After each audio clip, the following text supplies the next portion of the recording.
She is completely unexplainable. You think she's a good girl, but once you get to know her, you realize she's everything. She's crazy, she's funny, she's honest, and you never know what she'll do next. Hello, thank you for coming back to my podcast. This is so exciting for me, and I'm so excited today to have a wonderful guest on my show. But before I start, I want to say that my Being Tracy Facebook page, which had reached 6 million people, 44,000 following, it's now been hacked. So I went through this last year. It was hacked for 2 months. I got it back, and it was way worse hacked that time. And I watched my video. I know what to do. I'm in touch with Facebook, so it's going to be cleared up soon. But please just hang on. Keep following my Being Tracy Facebook page.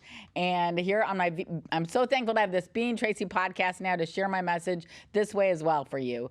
And today I'm honored to have my esteemed guest, Rick Sykes. Yay! Well, you don't mind, but I'm still laughing about you being hacked. I mean, did I tell you about that? No, but I think you're going to tell me a lot of things that you haven't told me. Yeah, a few things. Yeah, I mean, we have some time that you're going to tell me. I already told you some things. Yeah, but not enough, honey. Yeah. Never enough. No, nobody. We drove around killing time after I picked him up from the Brightline train. I brought him over on the premium Brightline train. I loved it. I had a great time. Is that the first time you'd been on there? No, I've actually been on there a couple of times. People send me tickets to go places, and I'm always the first one to say, okay, send me a ticket, I'll go. Yeah. I have another thing that I do. People are always inviting me for lunch and for dinner. And these restaurateurs, the people who own the restaurants, and they say, hey, listen, you're a celebrity. We'd like to have you come in. Can we take pictures of you? Maybe you could do a little shout out at the restaurant. I'm like, yeah, okay. I said, and I look at them. I said, let me explain something to you. And they said, what's that? I said, it's taken me years to figure out a free dinner tastes better. Right. Okay. Right. People don't understand until they think of that, and then they say, oh my God, he's right. Yeah. Free food tastes better. It's true. Well, wait, before you get too far, I want to everyone, because there may be some people out there that have never seen Marrying Millions. Oh my God. Or have never read your book here, Drugs and Roses. Which I'm going to show you right here. This is my book. Okay. But tell us who you are. Tell us who you are and why we should read your book and why we should watch your TV show. Okay. Well, yeah, that's well, I mean, this podcast better be about 6 hours then, because it's not. So I want the Cliff Note version. Cliff Note. You want the Reader's Digest version. Uh-huh. And for all you people who are still young and don't know about the Reader's Digest, it was a book years ago. But anyway, well, I got to tell you, I mean, just to give you an idea.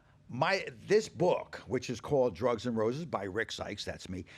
It just came about because it was during COVID, and what was happening is I'm a Harley guy, and during the afternoons I'd be on my Harley around South Beach, Miami, and people would be there, and people recognize me because of the show Marrying Millions. But we have to start before that. But I'm going to explain that to you. So everybody recognized me from Marrying Millions, and people would see me, and I never wore a mask. And people used to say, Rick, put a fucking mask on. And I'd go, yeah, and I'm driving the Harley. Well, finally it got so bad. I should have found you when I was living in South Beach. That's the time I moved out of South Beach because it was just too much. Yeah, well, during the pandemic. People were telling me you're going to kill us. Oh my gosh! Well, you didn't. What was I called? Mary. What was that lady? Mary, I said it on my other blog. They acted like I was. No, not Marilyn Monroe. No. Yeah, you could look like her. No, they thought I was like Typhoid Mary. Oh. They treated me like Typhoid Mary because I didn't always wear a mask. But anyway, go ahead. I never wore a mask. So finally it got to the point where I said, this is stupid. So I started riding my Harley at night when people didn't see me. They couldn't recognize because it was it was dark out. And I had nothing to do during the day during this pandemic, which, oh my God, it was so stupid. But anyway, so I decided, well, I'll write a book. And I wrote a book, and the book is really very, very funny. And I mean, just to give you an idea of this book, the very first chapter is called "The Vanishing Condom." And that's gripping. That will give you an idea. That was when I was 13 years old. That episode. So in Cliff Note version, who is Rick Sykes? Yeah. So I'm going there now. So let me explain this to you. When I was 13. I got arrested with a couple of kids. And for anybody who knows about when you're growing up, if you remember erector sets, which was all kids had erector sets. They're those metal bars that you built buildings out of. So I'm 13, and I got arrested with the grandson of this huge company that's known all over the world, along with Timmy, another friend of mine whose father was the head obstetrician at Yale, another friend of mine whose father was the head of Shearson Lehman or Shearson something or other. So there's 4 of us. We get arrested for whatever we were doing. We were all drunk at 13. We hit our friend's father's wine cellar. At 3 o'clock in the morning, we're out downtown New Haven creating a ruckus and throwing things and breaking windows and shit. Just joking, but we were drunk, 13. Well, the cops come. They call everybody's family up. Everybody comes to get them except mine. My father said, how long can I keep him there? How many brothers and sisters did you have? 1. One. And your parents were together? Oh, yeah. Oh, yeah. In those days, everybody stayed together. Yeah. So, wouldn't you know it, I go into juvenile detention for Oh, my gosh. for 4 days. He let you. He was like, let him. That Let him go to detention. was it. That was it. And that's basically how I started my life. That was a lesson, a strong lesson. Yeah. And I tell you, I had so much fun there. That's the funniest part. I became friendly with all these guys who, one kid knifed his mother, one kid ran away from Washington, D.C., another kid robbed a bodega. So this is the circle you're hanging with now. You become like those that you hang around. Right. So now what is this making you want to do? Well, it just made me just, I got to the point where I learned 2 things from there. From when I left there, and I was expecting to get a belt from my father or a whack across the face, but he said, okay, you learned your lesson, don't do it again. That was the end of it. Good for him. But I did learn 2 things when I was there. Number 1, which honestly I've lived my whole life since this way. Number 1, I don't give a fuck. Very simple. I just don't give a fuck. Right. Whatever's going to happen, happens. Whatever happens, happens. Whatever did happen, I just don't give a fuck. The second thing I learned was this. If you have a party, I will come. Well, that's good to know. I will go all over the world for a party. I had an event I invited you to in South Beach. I that love I remember you Yeah, came. of course. If there's a party, I will go. And that's what I've learned. So at 13, I learned that. Now, you have to understand something. I was smoking weed at 13. I was drinking at 13. I was a wild kid. Yeah. And they had a movie or stuff about smoking weed that makes you go crazy and stuff like that. I forgot the name of the show, the movie, but it was really funny. And of course, I ignored everything, and I was just wild. And when I say wild, I was wild. And then I ended up at Woodstock, and I was 18 years old. My hair is out to here. Had the time of my life at Woodstock. And I remember my father was raking the lawn about 8 o'clock in the morning. And I was in a little red MG, which most people don't even remember what an MG is. It's a little sports car.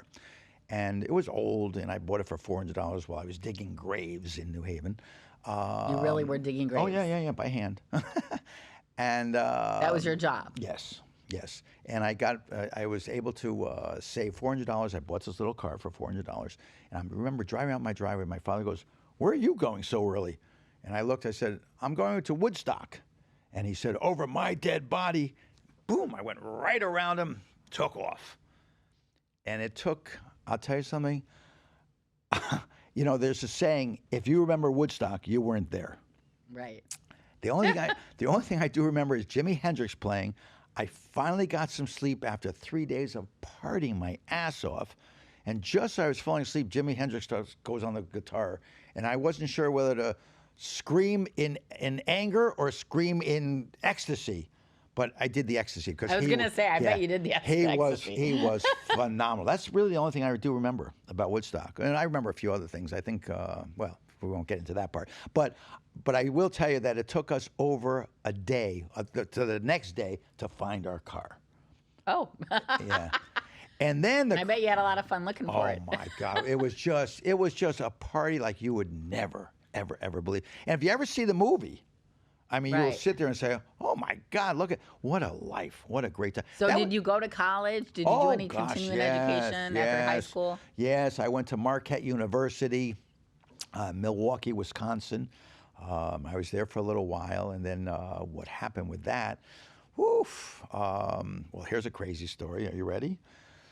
A friend of mine who was a Mexican who lived in Milwaukee, and he said to me, "Hey, let's drive down to Mexico and get some weed for some parties that we'll throw in at Marquette." I said, "Okay, great." I'm always like, "Okay." We go down to Mexico. Drive down there in his Lincoln Continental. We get into Mexico. We're now in the jungles. I mean, in the jungles. And I'm like, "Where are we going? I thought we were just going to get a couple ounces of weed and drive back." He goes, "No, don't worry.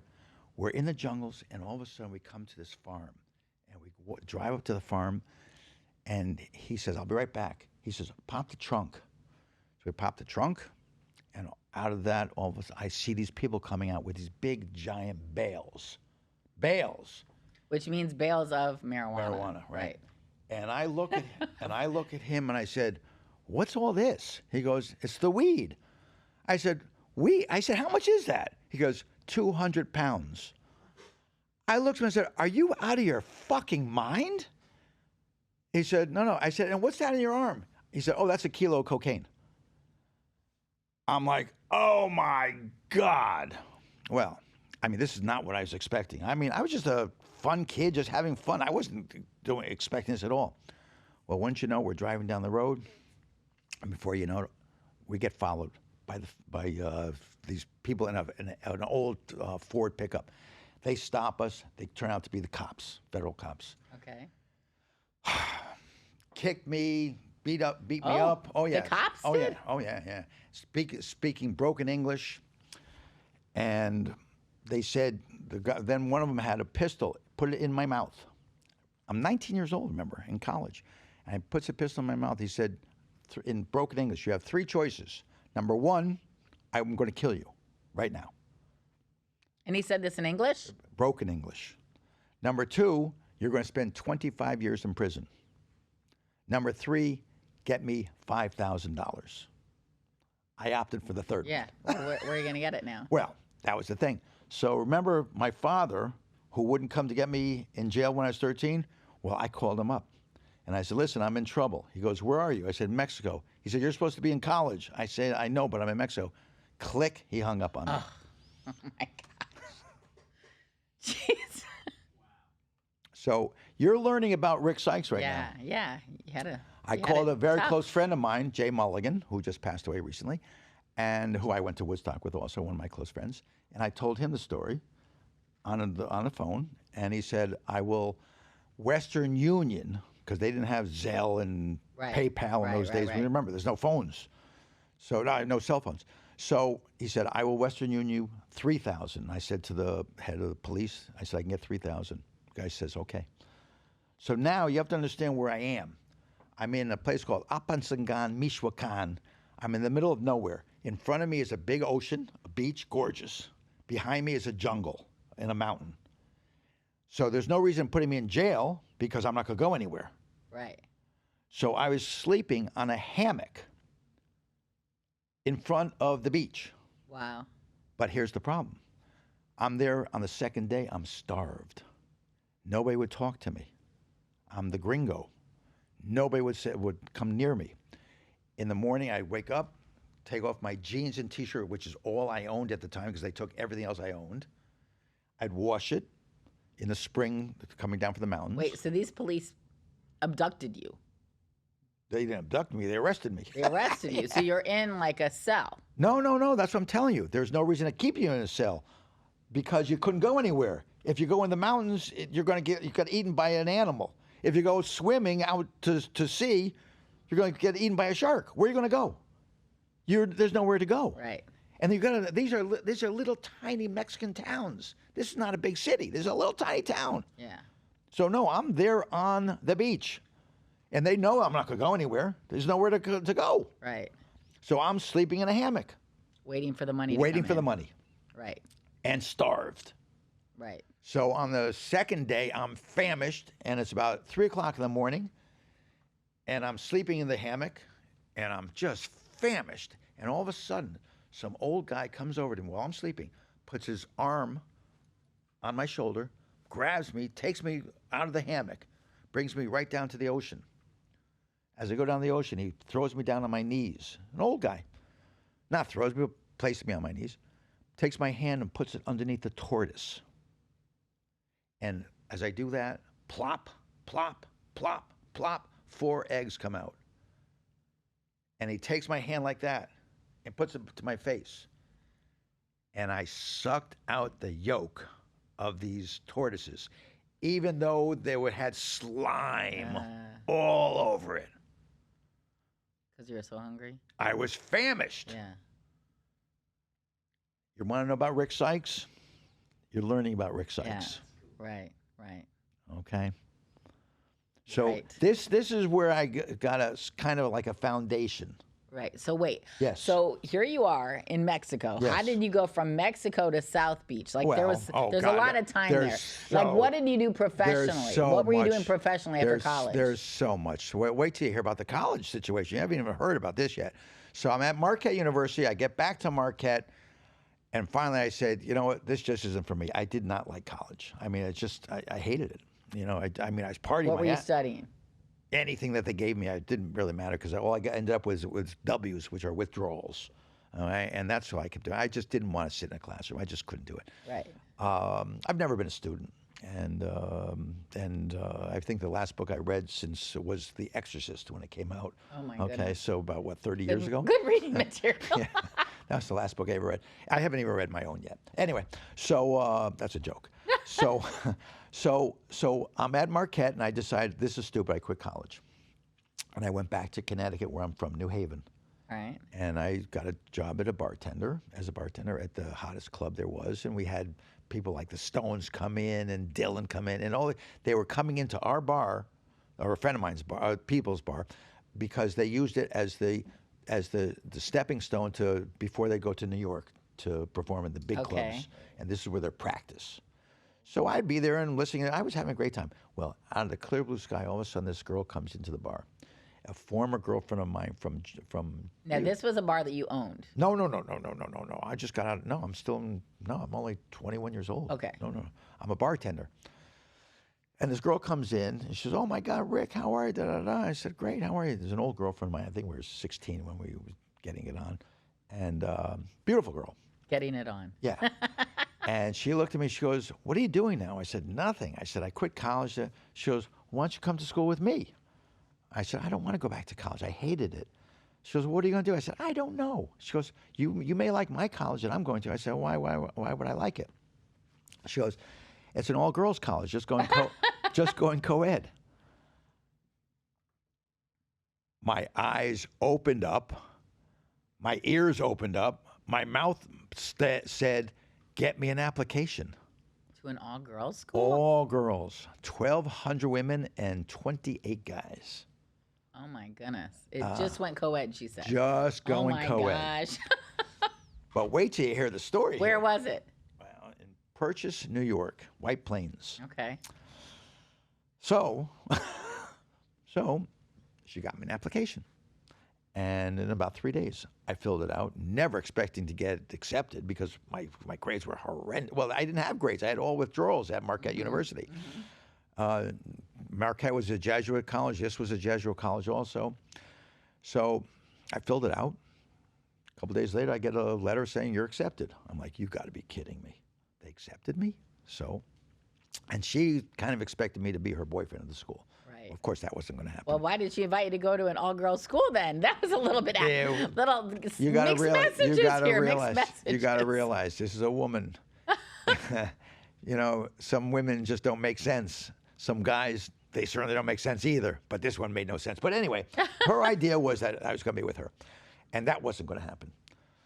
So I get to college with her.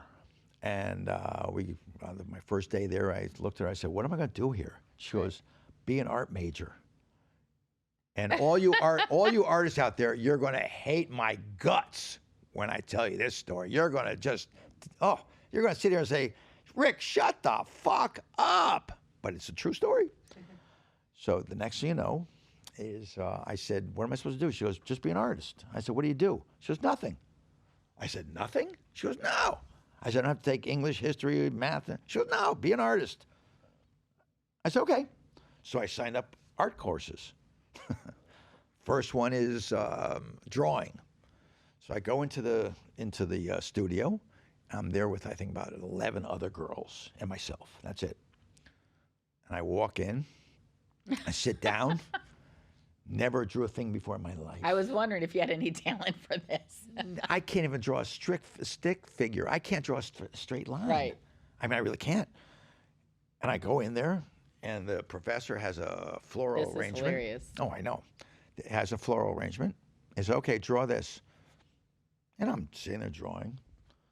And before you know it, he's looking at this one, looking at this one, looking at that one, and say, oh, that's nice. Oh, this is good. Oh, I like that. Comes over and he goes, what the fuck? I said, what? He goes, what the fuck is that? I said, it's that. He looked at me and goes, is this a joke? I said, no. He goes, what's your major? I said, art. Well, let me explain something to you. You saw veins coming out of his head. He looked at me and goes, get the fuck out of my class. No way. And he's yelling at me, and I'm sitting there like, ugh. And the girl that I'm with, Rosemary is her name, she looks at me and she says, she rolls her eyes. She's like, and then after I waited outside for her, and then she came out and she goes, I saw what you drew. She goes, a 2-year-old could do better than that. I said, I've never drawn a thing before in my life. She goes, it's obvious. So that was the end of that first course. Next course, You stuck with art. You changed. Well, no. Next course was an art history course, and I walk in, and it's taught by a nun, and she's talking about this, talking about that, and finally she looks at me. She goes, "Richard, you look, you know, like you don't know what I'm even talking about." Right. She goes, "Do you know who did this?" I said, "No." She goes, "Do you know about the David?" I said, "I've heard of it." She goes, "You heard of it?" She goes, "What's your major?" And I said, "Art." She giggled. She goes, "God bless you." Gives me the sign of the cross. And then I walked out, and again, the girl I was with, Rosemary, she looks at me and she says, "You're dead." I said, "Yeah, I know." We go to the next course, and it's a sculpture course. And this guy's name, very famous guy named Louis Tracus, world renowned. He puts a big thing of clay in front of, there was only about 7 people in this class, 6 girls and myself. Puts a big monster thing of clay. He said, "I'll be back in an hour. See what you can do with this." An hour goes by. He comes back, goes, looks at everybody else, comes over to me and goes, "Wow, how long have you been sculpting?" And I look at my watch, said, "About an hour." He goes, "No, silly. How about in the past?" "An hour." He said, "You've never sculpted before?" I said, "Nope." He goes, "Holy shit." He said, "You're a prodigy." That's what I was thinking. You're a prophet. And I looked, I said, "You think so?" He goes, "Do I think so?" He said, "Holy shit." Well, make a long story short on this one, I ended up getting the keys to the studio. I became his assistant. That's amazing. I had an old beat up Mercedes at the time. I'd go to all these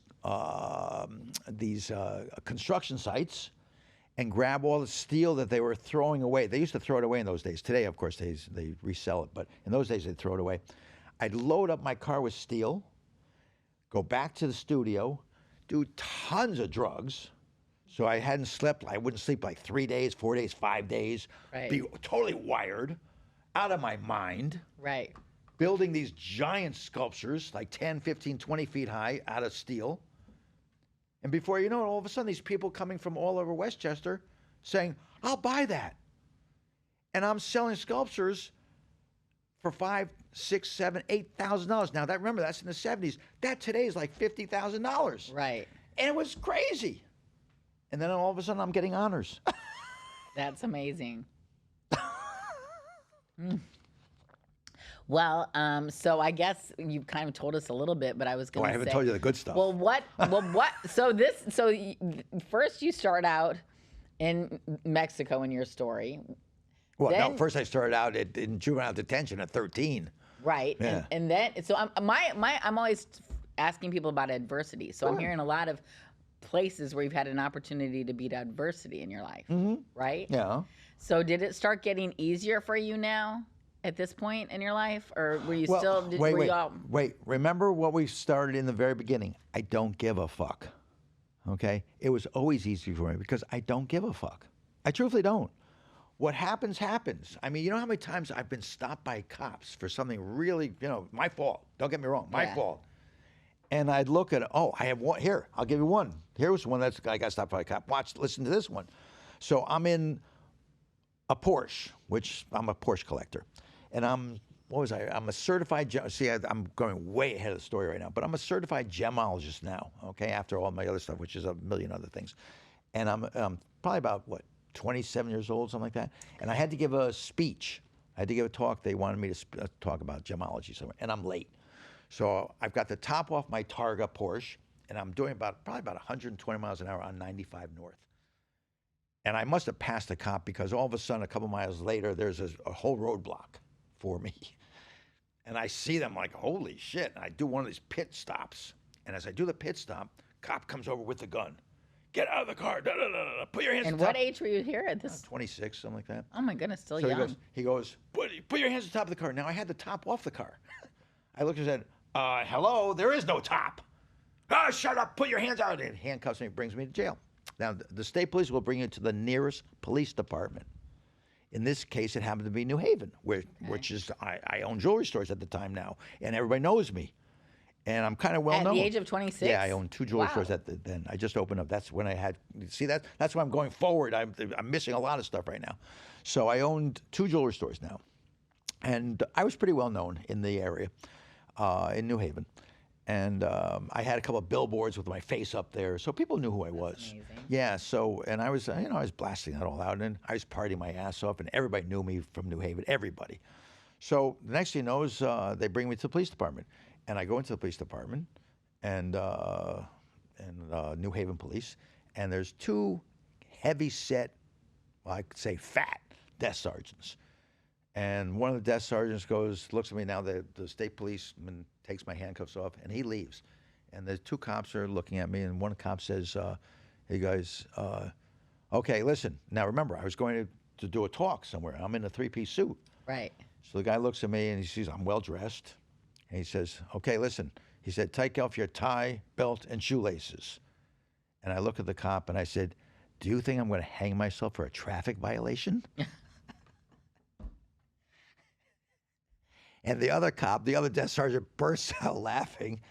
The other one looks at me and goes like, who the hell is this guy to say that to me? Right. Now he says, do you have any money in that wallet? I said, of course I have money in it. He goes, how much? I said, I don't know. He said, okay, take it out. We got to count it. I said, okay. We're up to about $1,400 in the wallet. And he looks at me and goes, holy shit, you have $1,400? I said, yeah. He said, you always carry that much? I said, no, usually a couple thousand. He goes, who the fuck are you? And then I said, Rick Sykes. He goes, oh my God, Sykes Libby Jewelers? I said, that's me. Oh, Mr. Sykes. Oh my God, we're sorry. Oh my God. I said, don't worry. I said, this has been an experience of a lifetime. I've had a blast. Right. And this is where I realized, you know what? You shouldn't get nervous when you're in trouble. You should be on the offense, not the defense. Right. When anybody says something to you and it's not right and there's a negative to it, turn it around. You get on the offense. Right. Because you're already under the gun. Great So advice. what more can happen? Right. So that's where I learned that. That's great advice. Best thing ever. When people are coming attacking you, attack them. Right. So basically, you did the jewelry business then. I was a certified. For how many years? Oh, God, for probably about 15, 20 years. I was a certified gemologist. That's amazing. Yeah. So I'm a sculptor. I'm a gemologist. And then I got into the strip club business.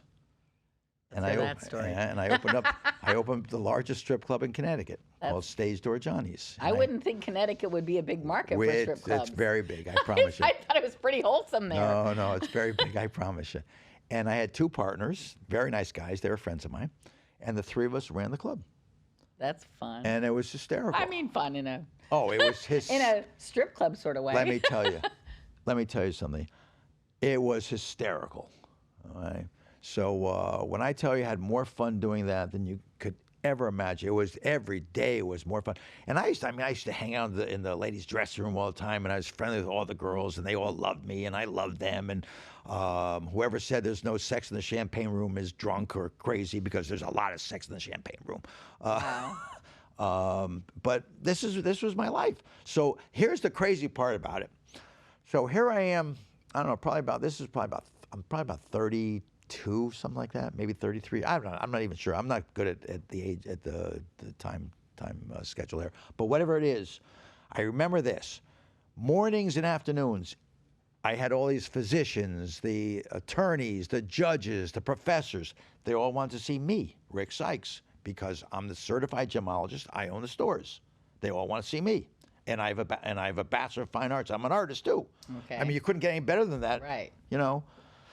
And they all wanted to see me, and everybody made appointments to see me, and I would consult with them and design things for them and stuff like that. So I had all the upper echelons of New Haven in that surrounding area.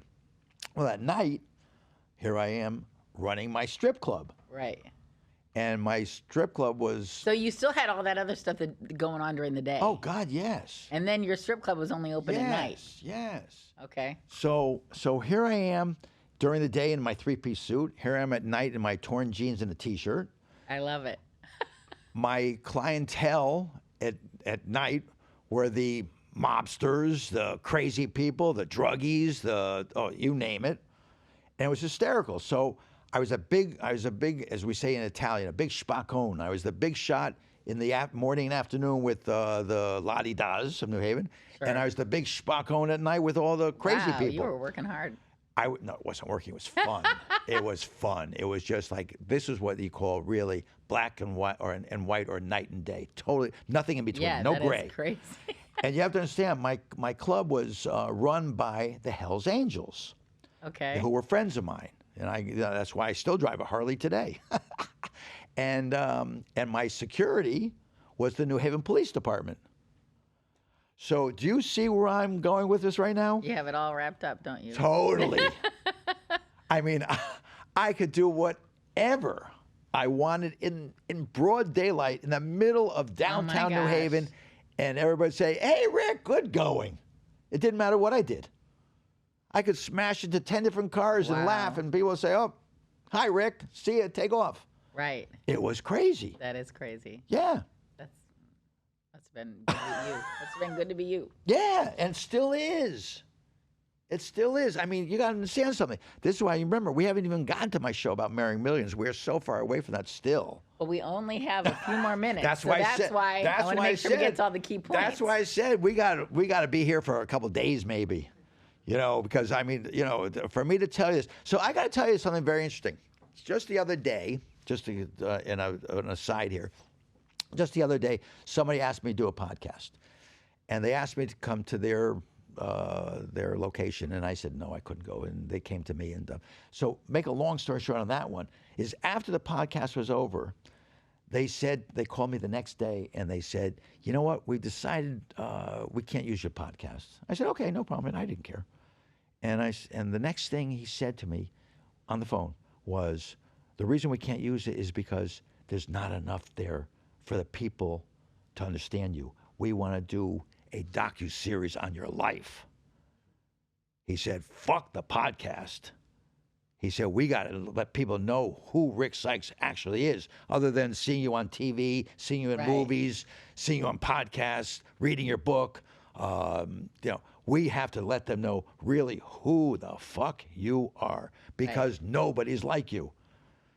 And I say, yes, there is Hugh Hefner, but he's dead. Yeah. Well. So, I mean, very honestly, I'm a little under the radar. I really am. I mean, I don't do obnoxious, crazy, stupid things. I did for years, but, I haven't done that in years. I was retired for, I think, 18 years. I came out of retirement. Somehow I got on TV, which is Marrying Millions, which is known all over the world now on Hulu. Well, I wanted to know how you got that opportunity. Well, here's what happened. So wait, you're in right now, Connecticut. How much time do we have? How do you get from Connecticut to Florida? Did you go straight? That's right. No, trip? I got so much more going on. I owned a gambling ship on the west coast of Florida. I owned the largest major motion picture movie studio east of the Mississippi River. I mean, there's so much more. But if you want to go right to Marrying Millions, is that where you want to go? Let's go to Florida. How do you get to Florida? Okay. So I'm living in Brazil. And then after Brazil, I decided to move to Miami. Or I'm sorry, I moved to Palm Beach. And I'm in Palm Beach, and biggest problem with Palm Beach is every time I started my Harley, the cops came. Wait, I'm wondering how you got to Brazil now. Oh, well, that's going to take. Just a Cliff Notes. No, Can't you give us the there's Cliff Notes? No, that's going to take hours. I promise you. I lived there for years, but that will take hours to talk about that story, and I mean hours. That's a whole movie. Okay. So I mean, you could do it. We could do another podcast another time, and I'll give you the Brazil story. And that one, you see your blonde straight hair, it's going to turn curly. When you Well, hear it started out curly. well, it's going to end up curly when I tell you this story, because you will sit there and say, "You got to be fucking kidding me." Wait until you hear what I was doing in Brazil. Okay. But anyway, so now you want to jump right to marrying millions. So here's the deal. Well, I want to jump. So you came from, then when you got to Florida, you went straight to Palm Beach, you said. Oh, yes. And then how do you get from Palm Beach to Okay, South well, Beach? here's what happened. So I would start my Harley up. I lived on South Ocean Boulevard in Palm Beach. And next thing you know is every time I turned around, I start my Harley up, cops would come. We got another noise complaint about it. I said, it's only my motorcycle. We know, but people live here. I said, I live here. So finally, I just couldn't take it anymore. Every time I turned around, they were stopping me for this, stopping me for that. So it just got stupid. And, I mean, I understand it. It's a laid-back place where I was living, and I'm not laid back. Right. So, I mean, I understood it. So I'm not going to buck the system, and I'm not going to fight with anybody. I'm not going to tell them, you're right, I'm wrong. I'm going to change my life. No, I'm not going to change my life at all. Well, I shouldn't say I'm not going to change my life for them. I'm going to change it to the point where I'm going to be happy. Right. My brother-in-law, who's the nicest guy in the world, he said to me, he said, why don't you just come down to Miami? Why are you up there with all these, excuse the expression, folks, old people? So, and he's no youngster either, by the way. So, well, I love it here with all the older people. You have to love it here because He you was live like, here. how do you like it here? You don't miss Miami? I love it here. That's the first thing I said to you, huh? Boca Raton. Yeah. You were like, really? You just couldn't get it? Really? You really like it here? I still don't get it, but that's okay. That's okay. Hey, as we say in Italy, so's each his own. So listen, whatever makes you happy. Well, I'm not dating 24-year-old men. And Well, you're you should dating try it. 24-year-old women. You should try it. You may go down to a 22-year-old after that. Well, I'm not saying I haven't. There but I you go. choose to You stay. heard that right here, ladies and gentlemen. Tracy is letting it out. I love this girl. I choose to stay more in my age bracket for the intelligence factor. I love this girl. She's actually letting it out, guys. You 21-year-olds. Well, there you go. Yeah, There you have it. yeah. I have been there. Yeah, I'm sure you have. Like maybe last night. Anyway. Yes. Anywho. Yes. No, I'm not going to go there yet. Why That's not? my signal for my real estate minute. But remember, but I'm not going to go there yet. So let's finish our conversation here. Okay. So, there's so much more going on. So I decided to move to Miami. Now, I live on a yacht. For most of you that know me, if you've seen the show Marrying Millions, you've seen me on my yacht. And I still do live on it. And let me tell you, it was not easy to get him in the studio here and off his yacht. It was not easy. I had to dangle the carrot, so we say, and make it sound really appetizing to be here with us. And you did. In the studio. And I'm so glad I'm thrilled to be with and you. I'm honored you came. No, and I'm thrilled to be with you. You're a doll. There's no question. But I mean, you're always friendly when I knew you in South Beach, and you're friendly still here. You haven't changed a bit. You're still stunning. You really are. You're a good woman. You 21-year-olds. This is who you want to be with. Remember that. Or 50s. Nah, 50s. Fuck those 50-year-olds. 60. Nah. But so and that brings me to another topic. Last night when I saw the commercial for the Golden Bachelor. Oh my God. Oh, he was telling me about this new show out called The Golden Bachelor. Has it aired yet? Well, they showed commercials last night. I mean, listen. For you folks out there, I'm not going to say anything right now because I know I'm going to get in a lot of trouble for this. They're trying to get him to be on this show. Well, no, they asked me to fill out some stuff to be Rick on has it. a ton of offers coming in. I ton do. of offers coming in. You have no idea do. how monumental this is that he chose to be here on our show. I do have a ton of offers. It's kind of funny. It's kind of crazy. But anyway, so getting back to this situation. So now I moved to Miami. I bring my yacht to Miami, and I park it in the best place, Miami Beach Marina. All right. Right outside Monty's. The best spot in the world. And I'm telling you something now, I've been all over the world numerous times, and nothing compares to Miami. I'm telling you something. I have all these friends of mine say, Miami. Miami or Miami Beach? Miami Beach, sorry. Because Miami Beach is a whole different Sorry. animal than Miami. Sorry, and you're right. South Beach. Sorry. No, South and it's Point, South Beach. where you are, South that's and a whole Fifth. other Yes, area. Yes, and it's the best. It's the best. It is the best. If you're going to be in Miami, you want to be in South Beach, and you want to be south of Fifth. Street, Yep. which is where I am. I'm going to read a blog later in the show, and that's You want to there. read my blog? You can read this if you want. The back of my book. This well, will tell I'll you, read that too. I'll this read will that tell too. you I'm gonna just everything. start reading This will everything. tell you everything. The back of this book. What the heck? And you know. Who needs polite conversation? Let's plus- just start reading. Plus, I need a pen because I'm going to sign this over to you too. At the Well, end good. of the show. I want it. So, I want it. yeah. Oh, I can't pound on that. I was already Yeah. told by Ben, one of the last shows, don't pound on the table. Yeah, don't pound on the table. He's like, I heard this pounding. I was wondering what Yeah. was going on. You can pound on your boobs, but don't pound on the table.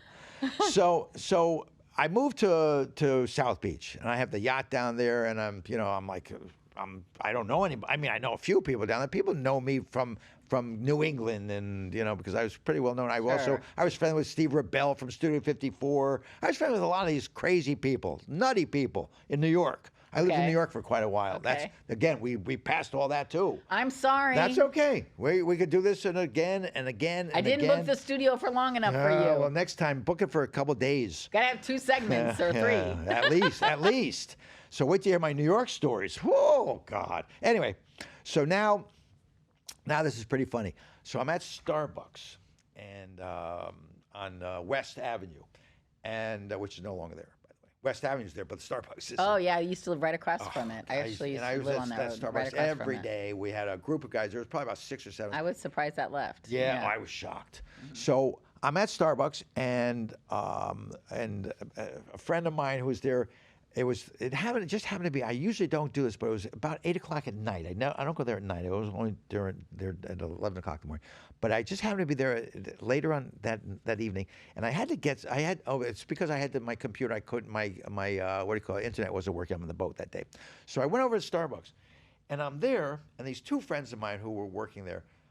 I'm talking to them, and all of a sudden one of them goes, Rick. I said, yes. He goes like this. He goes with his eyes. I said, what's wrong with you?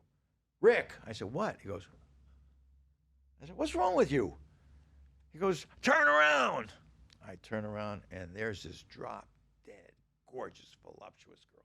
I mean, gorgeous. And I looked at her, and I said, what the hell are you doing here in South Beach at 8:00 at night at Starbucks? I said, why aren't you getting ready to go to a club? She goes, I would be. She goes, but I left my phone in an Uber. And the Uber driver, I'm waiting for them to come back and deliver it. I said, oh, in that case, can I sit down with you? She goes, sure, of course. Now, if we had a lot of time, I would tell you this whole story, because what a story this is. But make a long story short, we ended up living together for about over a year and a half. And drop dead gorgeous, 22 years old, drop dead gorgeous. Right in your market Oh, there, 22. my God. College graduate, fathers of... How old were you? Oh, God, I don't know, 100, maybe 102. I don't know. I have no idea. I have no idea what I am now, but I was old. So before you know it, we're living together, having the time of our lives, and then came down to she wants to marry me. Kids. No, she wants to marry me. That's a whole nother story about the kids. Yeah. We'll talk about that at another date. Woof, that's a crazy story too. So she wants to get married. I'm like, I ain't get married. She goes, well, I love you, da, da, da. I said, listen, I'm going to do the best thing that's ever happened to you. She goes, what's that? I said, I'm buying a first-class ticket back to New York. You're out of here. So she left. And when she left, and it wasn't, this is what it was. But when she left, for 6 months, I was single. I was fine. I was happy. I knew a lot of people by that time in South Beach. I knew everybody. And I was going from party to party to party to party to party. And there were great parties. And out of the clear blue sky, I met this other girl who's the one on the show with me, and Marrying Millions, and her name is Okay, Erica. so that's right around the same age time for you. Yeah. So now I meet Erica, gorgeous blonde. Recently, it was recent. Well, I would say this is kind of 3 years recently, ago. Yeah. Yeah. So drop dead gorgeous. I mean, if you saw the show, you would say, "Oh my God, this girl's gorgeous," and she is. Model, tall, blonde, big boobs, little waist, just gorgeous. You couldn't ask for anything better. And smart, and just not pretentious, not looking for anything. Well, we fell in love. This is the girl on Marrying Millions. Yes. So what happened during that scenario while we were living on the yacht is she said to me, "Do you want to do some TikToks with me?" I said, "Of course, let's do it." Now, before that, I owned a major motion picture movie studio. Oh, you did? Yeah, the largest east of the Mississippi River. Okay. But I would never be in front of a camera because No, I was I always didn't think- afraid of a camera. yeah. I was deathly afraid of a camera. Deathly. I mean, again, I've got funny stories about that, but we don't have the time right now. Right. But I would never be in front of the camera. So she said, "Would you do TikToks?" I said, "Yeah, sure."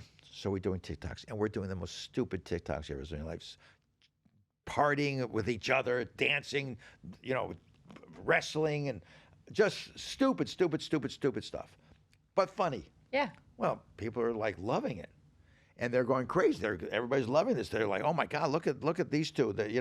Before you know it, they reached out to us from on Lifetime TV called Sharp Entertainment, and they said, "Would you like to be in a show called Marrying Millions?" And they reached out to Erica, and because I don't even They found you. Well, they found but I don't even own a computer. You were discovered. Yes, by her, because of her. And I owe everything to her. I mean, there's no question about it. I owe all this fame and fortune not fortune, but all fame to her. And I'm the first to admit it. I mean, she's a doll. She's sweet. She's, she's doing her own thing now. And we're not together anymore. But that was one of the nicest parts of my life, with having her with me. And we had a great time together, as far as I'm concerned. I don't know what she says, but I know that's what I say. And everything was great. And before you know it, they send us all these things about, would you want to be on there? Da, da, da, da. They talk to us back and forth. And before you know it, we're on the show. And the show turns out to be a huge hit. I mean, huge. Right. Not only is it a huge hit, I mean, they even have us on Good Morning America, just Right. Erica and myself. They have us in People magazine. They had us in all these magazines and interviews, etc., all over the country, which turns out to be now all over the world. Are you allowed to say why it's not on anymore? I'd rather not. You can't say No, that. Okay. but it has nothing to do with me. No, it has nothing to do with Yeah, I'd rather not talk about that. Yeah. But I will tell you this, that now Marrying Millions is on Hulu. And I'm getting fan mail like you wouldn't believe from all over the world. And I'm getting, just recently I got somebody else who sent me on my Instagram, it said, "Rick, if you're no longer with that girl," nobody ever says Erica, they always say that girl. Yeah. It's very funny. So they say, "If you're no longer with that girl, I'm great. I'll do anything in the world to be with you." And I get this from all these people. Yeah. All day long. Well, you're such a fun spirit, and I love having you here. I wish we had more time. Oh. Because you're so incredible, and you're such a good friend of mine. And when I reached out to Rick on the phone and I said, "Listen, this is how I thought of you," I ran into someone else and he was like, "I don't remember who that is, but I know you, and I'm your friend, and you're my friend, Right. and I'll be on your show if you want me to." And that's the truth. And that's exactly Before what he we said. go, I want you to read the back of my book. This is the back. Let me read the back So of you it read it to all our you. friends out there. This is Rick saying this, not me. "I've lived my life to the fullest and am still not done yet. I love women. I always loved my addictions. Back in the day, which I quit, or did I? I have many more years left in me and want you to know this is only the first chapter of my life. Enjoy my stories and I promise you will love my life. Stay tuned." Well, you're not going anywhere. We're not done, but I want to make sure I get everything in. No, but I have to tell you, this is just the first part of my life. This only goes up to my age of 23, 24. I'm not even sure. And the reason I stopped is because COVID was over. Now, if we do get another COVID, Book 2. Well, COVID is when I actually moved from South Beach to Coral Gables. And that's when I chose this blog because it's called South Beach. It's a lifestyle. And I wrote it on Sunday, April 27, 2019. Okay, and it says, Saturday turned out to be amazing. I have been dating a guy who I thought was pretty special, but then after 1 month, I realized that I've never seen him on his day off. Does that sound strange to you? Nothing sounds strange anymore to me. And also, some other unanswered questions had come up recently. So when I met a handsome married man on Friday night at Monty's, who also had a couple of friends, one unmarried guy and a gay guy, and a 58-foot yacht docked nearby in the Miami Beach harbor where you dock your boat, and he invited me and a girlfriend to go boating the next day, I thought that sounded amazing. And I'm sure that you probably found a girl at Monty's many times too. Oh, one or and two. Done similar, had sent out similar invitations. 1 or 2, maybe yesterday, but go ahead. Yeah, that could have happened. Anyway, I had decided I had not been out in the water in a while, and I owed it to myself. No matter what happened, to just enjoy myself, all I had to do was find a girlfriend who wanted to do a boat trip within the hour on Saturday. Do you think that was very hard? Not at all, but go ahead. I put easier than you think. right. Honestly, it was the perfect day on the water, just as beautiful as it could be, and the men were perfect gentlemen, especially the married guy who owned the boat. Such a great host for everyone. I think they just wanted some female hormones traveling with them around in the boat, possibly the option of topless, but they just kept joking about that that was an option, that if we wanted to go topless, they were totally okay with that. Is that what you say? I'd say so. Yeah, I'd say something like that. Yeah, we're all in agreement here right now. Okay. So they even had lobster sandwiches from Joe's Stone Crab to take us out to enjoy. Right. That was super nice, Wow, right? yes. Joe's Stone Crab is an amazing haunt. I was just there the other night. In South Beach. Do they still have breakfast there in the mornings? At the takeout. But I always went there for breakfast. But no, I was Sundays. just there just the other night. Yeah. So this is a shout out to Eddie, who's the maitre d' there. Eddie, you're the best. This is the group Rick and I hung in South Beach, right? We've got the same friends. We all just kind of hung out together, went to the same places. I'd always go on Sunday to Joe's Stone Crab. Do you ever go there for breakfast? No. And we all just kind of be at the breakfast bar. I don't get up that early. Oh, well, yeah, right. I do. I get up early. So we'd be at the breakfast bar. We were all like drinking it off from last night, right? That's the way life in South Beach is, okay? I love it. I'm just giving you a little bit of... And you moved where? I know. Well, well, you know, how long are you going to live like that? Like, really, how long are you going to live like this? Anyway... So after such a great Saturday, I really wasn't sure how Sunday could beat it. Then, just as I ordered from home a cheeseburger and crinkle fries, which is not my normal diet, one of my local South Beach crowd sent me a message. It was simply, have you ever gotten this text? Smith.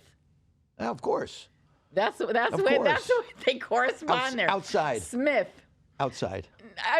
That's all they have to say. Yeah. Smith. Okay, so now I know. I'm going to Smith and Walensky next, right? So just then, I canceled my dinner. I knew what this meant. A friend, we'll call him simply O. Do you know who that is? No. Was it Smith? And as he would say, he needs backup. I get the second text. I need backup. Okay. Well, you know, he wants my company. That's cool. Okay. So, perfect. I happily canceled my burger and got dressed for Smith and Walensky, where I could get a cheeseburger and fries or onion rings, and O offered to get all this for me. And we shared a big burger. And then after our lunch, O and I went to Monty's to meet more of our South Beach crowd of friends. We usually all sit together and joke and drink and tell stories. It's the weekend. Why not? Then our crowd all walked down the familiar South Point path, right, to the Murano Portofino, a home for several of our crowd. More joking, more laughing, more stories, meatballs, Nathan's mini hot dogs in a blanket, which were amazing, I might add. And that's coming from the girl who doesn't eat frozen food. So I was like, wow, these are amazing. Nathan's hot dogs in a big blanket. Wow, never had anything like it before. Anyway, we had wine on delivery, right? Too funny. We always get wine on delivery, and it was a day created in heaven. Welcome to Normal, South Beach. Normal, totally normal day, Welcome right? to South Beach. And where do you live? And that's where I live. This is the life I left. Where do you This live is now? the life I left. Where- I know. Now I'm starting to question myself There too. you go. I'm like perspective here, priorities. I don't know, but anyway, we all knew we had this paella party at 5 p.m. How often does that happen, right? How often does that happen? We have a paella party coming up in the building that was where we was hosting. You know, the Murano Portofino. They often have these parties and stuff, right? But the more we sat and visited, the less we wanted to leave and go anywhere else. Finally, 2 of the girls and I went to check the party out downstairs. Turned out they had free champagne, wines, fruit, and paella full of all kinds of seafood from shrimp to lobster, a DJ, and seats and tables all around, as well as new people that we'd never seen before. Like, because we're all this crowd of people just like going from place to place to place down there. And like, we're, oh my gosh, there's some new people here. Like, maybe we need to talk with them. Well, one thing we all have in common in South Beach was the desire to meet and greet and get to know new people, especially new neighbors. So we went downstairs, we visited, we had paella, wine, and then when the music changed to more of a dancing beat, let's say hits from the 80s, this is my genre. I know all of the words from these songs. I jumped out on the dance floor, one of the few, and I started performing. What a coincidence. The next song they played was Brick House, one of my favorites. Oh yeah, I was feeling right at home now. Feeling festive and fully enjoying the moment, and with this wonderful group of friends that I'm so grateful to be a part of. This was in 2019. And they're still my friends when I get back. But that reminded me of yesterday when I went out with the married guy. He had taken us out in the boat, and we went to Nixon Sandbar. And Which is where I was Sunday. Okay. And he saw his boat neighbors out there. And we all knew each other. And it was a married couple who knew this was married guy's wife. He just kept saying, if only they didn't know you. And how do you know each other? Like, this is so weird. Now, mind you, he gave no impression to me that he was about to attempt to cheat on his wife. But as one of his friends earlier said to me, he's full of talk and no action. Don't worry about it. However, I assure you, the married guy, and in our very small community in South Point in South Beach, make no mistake, we all know each other. Anyway, that's kind of the way I ended it, but that's what it's all about, right? I mean, like I asked Rick on my way here, how did we meet again? Like, how did we meet? It's just because the wonderful thing about Florida and about buying real estate, I'm going to go into the real estate minute in just a minute, but the wonderful thing about buying real estate in Florida is they've got these wonderful nooks like South Beach, like Brickell, like, you know, Coral Gables, where they're all walkable. And you can have this family of friends like we had in South Beach when I lived there. And and like I said, I don't know if I read it, but they're a cast of characters. We had a total cast of characters, which I was thankfully one of. But everybody's got a story for why they're there, especially in South Beach, right? 100%. Everybody's got a story. You are so right. And it was always a wonderful time. You are so right. You hit the nail on the head. I'm not Yeah. kidding. But, you know, it's funny because, as you say, what you were doing then, I was just doing that on Sunday. Nixon Beach with all these people. And It doesn't change. If I were there, I'd probably still be doing that. We had 7 boats tied up. And I was just telling somebody the other day who was one of the captains on the boats, one of my friends, I said, I feel like I'm back with Annette Funicello in Beach Blanket Bingo from the Mickey Mouse Club. I mean, you had 60, 70, 80 people there eating, drinking in the water. Everybody's drinking their champagne, drinking their beers, eating ribs, I mean, you know, it's just unbelievable. Yeah, it's an amazing adventure, honestly. And I got to tell you, again, a shout out to Shorty's Barbecue, which is, I don't know if you ever ate there, but of course. They are phenomenal. And one of the gentlemen, Paul, who was one of the owners there, he's always with us, and he brings a ton of shorties, and it is the best. So we're sitting here. Well, now that you're bringing this up, I'm realizing I was never invited out in your boat. Well, yeah. I'm gonna have to. No. I'm gonna have to score that invitation now. My boat doesn't go out.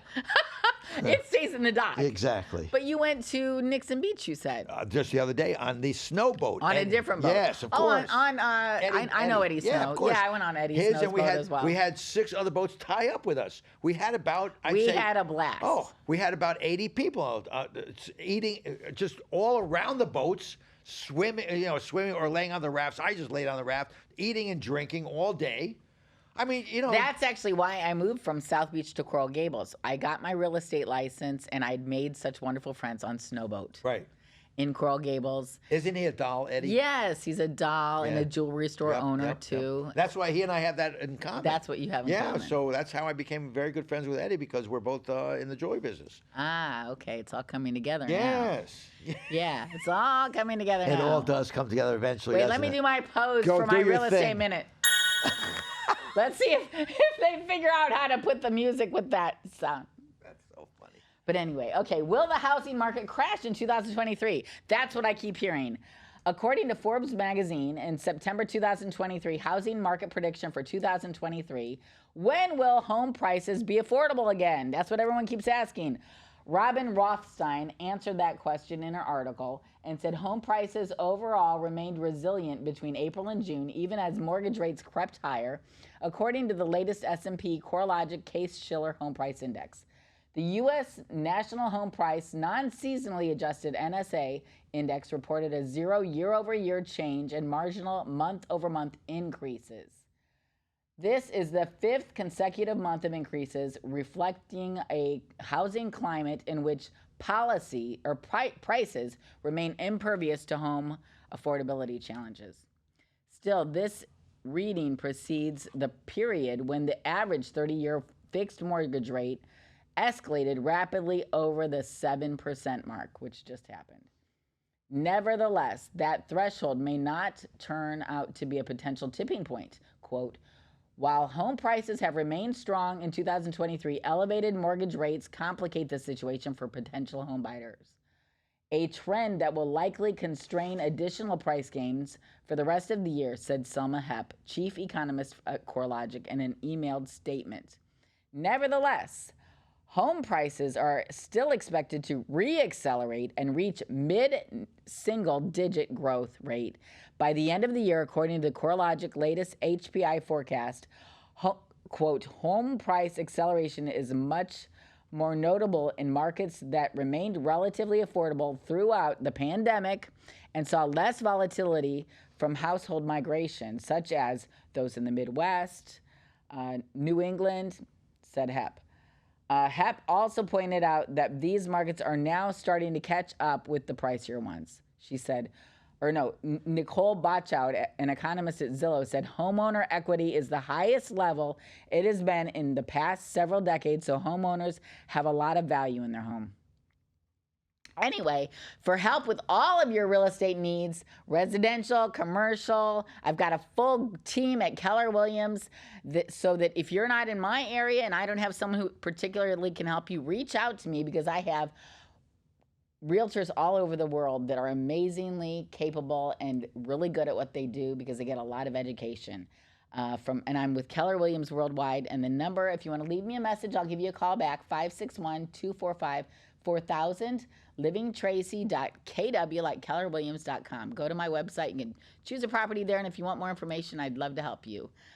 Do you want to give us any information on how we can get a hold of you, Rick? Oh, Rick Sykes 305. That's on all my social media. Rick Sykes, S-Y-K-E-S. Rick Sykes 305. And you'll see me there. And if you do follow me, I am working on a new show, which I am not at liberty to talk about yet. Oh, I wanted to hear how we were going to see you in something else. Oh, yeah. Oh, no. Well, everybody's seeing me everywhere. I'm supposed to be. I have so many things I'm working on right now. When are you going to be back on TV? I'm working on that right now in 2 different things and a movie. So I've got a script that I have to memorize right now. I've got a series that they want me in that we're talking about doing right now. I've got a new reality show that I'm working on right now as we speak. We've already done the sizzle reel and everything. Yeah, it's going to be wild. Yay. Oh, I'm so excited for you. Yeah, I've got a lot going on right now. I'm the kind of friend that wants to see her friends succeed and even do better. I'm the same way.